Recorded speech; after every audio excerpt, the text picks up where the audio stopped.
Welcome to our little tale of woe, triumph against impossible odds, terror, and managerly responsibility. Our story begins in the calm waters above the town of Bikini Bottom. As we descend beneath the waves, we find another day. Wait a minute! Hold your seahorses! Who are you? I'm the manager of this establishment. Everything is gonna be just fine. I'm really scared, man. You got a name? Phil? Come on, Phil, stay with me. I've only got one shot at this. Gotta have the right tools for the job. Bingo. Now I want you to do me a favor, Phil. What? Say cheese. The beginning. A little yellow friend awakes from his slumber and prepares for the biggest day of his life. Yet despite his dreams, he is not honored with the manager position of the new Krusty Krab too. So he sulks off to drown his depression in ice cream at the local Goofy Goobers. Across the street, jealous of Mr. Krab's success, the diabolical Plankton hatches Plan Z. He steals King Neptune's crown and frames Mr. Krabs for selling it to the far-off and dangerous land of Shell City. Let us now join our heroes in the midst of their self-pity.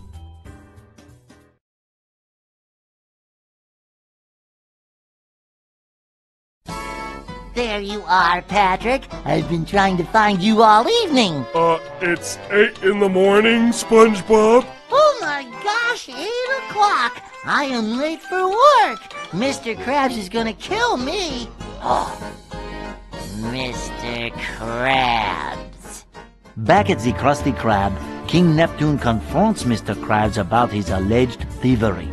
He asks if there is anyone present who may vouch for Mr. Krabs' character, and our yellow knucklehead McSpazatron shows up to accuse Mr. Krabs of being a horrible person. King Neptune zaps Mr. Krabs, causing SpongeBob to sober up quickly. He selflessly volunteers to journey to Shell City and retrieve the king's crown. Freezing Mr. Krabs in place, King Neptune grants a 6-day reprieve so SpongeBob and Patrick may attempt to retrieve the crown. King Neptune's daughter Mindy provides SpongeBob and Patrick with a magic mirror through which she can communicate and assist our heroic duo. We continue as SpongeBob and Patrick arrive at the paddy wagon. With the chaos of Bikini Bottom behind us, SpongeBob and Patrick begin their long journey towards Shell City. However, with SpongeBob gone, all is not well. Plankton is now selling the Krabby Patty at the Chum Bucket, and with every purchase, customers are getting a mind-controlling bucket helmet. Squidward has discovered Plankton's plan to create an army of bucket heads. Will Squidward save the day? No. On the outskirts of town, SpongeBob and Patrick meet some of the charming locals who tell them they will not last long outside the city. But our friends do not listen. They should have listened. Our heroes are now stranded in a vast desert with only their feet for transportation.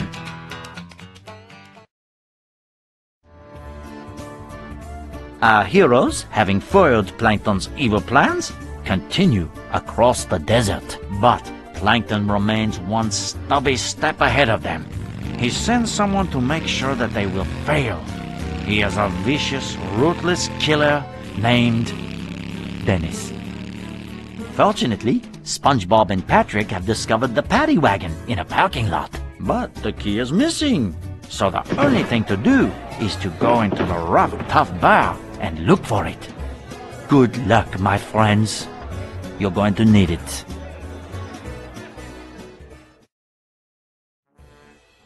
Patrick, step on it! Ah!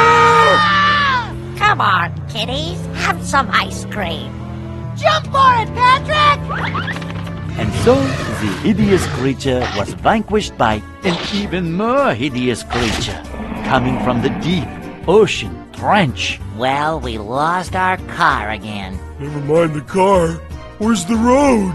There's the road, on the other side of the deep, dark, dangerous, monster-infested trench. After gulping, SpongeBob and Patrick decided to throw in the towel. Luckily, Mindy arrived and showed them what was really going on back in Bikini Bottom. Plankton had transformed Bikini Bottom into Planktopolis.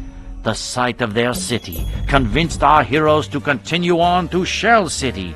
So, in order to become men, they cried like little babies. But someone was hot on their tail. With no time to lose, Princess Mindy thought of a better idea, and our heroes quickly became men and marched toward the treacherous trench.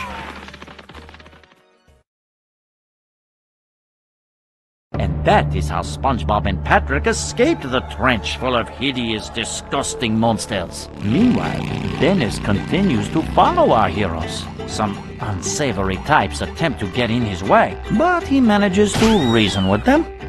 And so, like two tin cans in a trash compactor, SpongeBob and Patrick continue on, blissfully unaware of the danger closing in on them.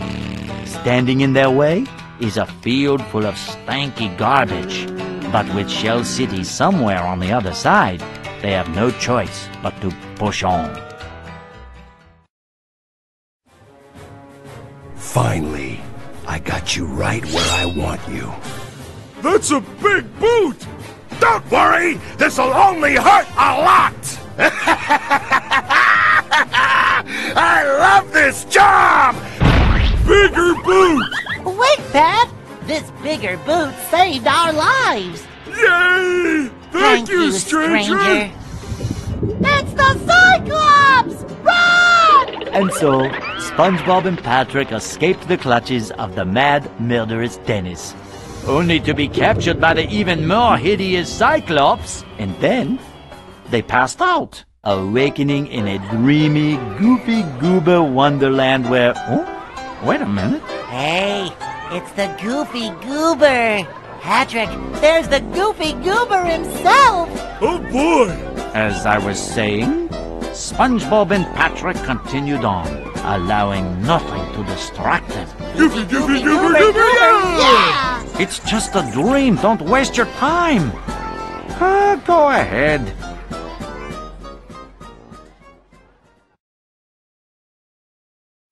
When SpongeBob and Patrick awaken from their sweet dreams of ice cream sundaes and dancing peanuts, they discover that they have become prisoners of the Cyclops. For you see, gentle viewers, our heroes had at long last made it to Shell City and had discovered its awful secret. Shell City was nothing more than a souvenir shop.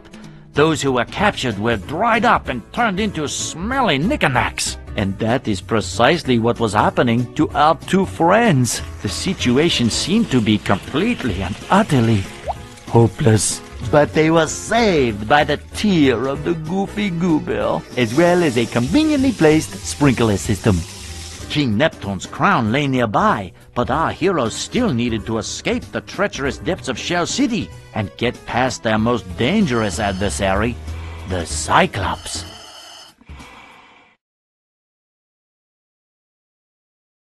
And so, after escaping the hideous fate that awaited them in the clutches of the Cyclops, SpongeBob and Patrick find themselves standing on the beach, staring out at the vastness of the ocean.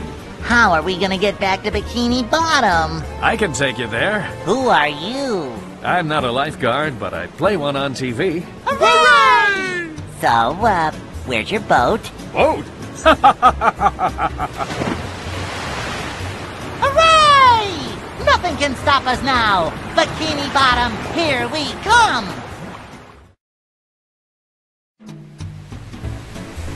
Yay, Patrick! We did it! Hooray for SpongeBob and Patrick! Now, where were we?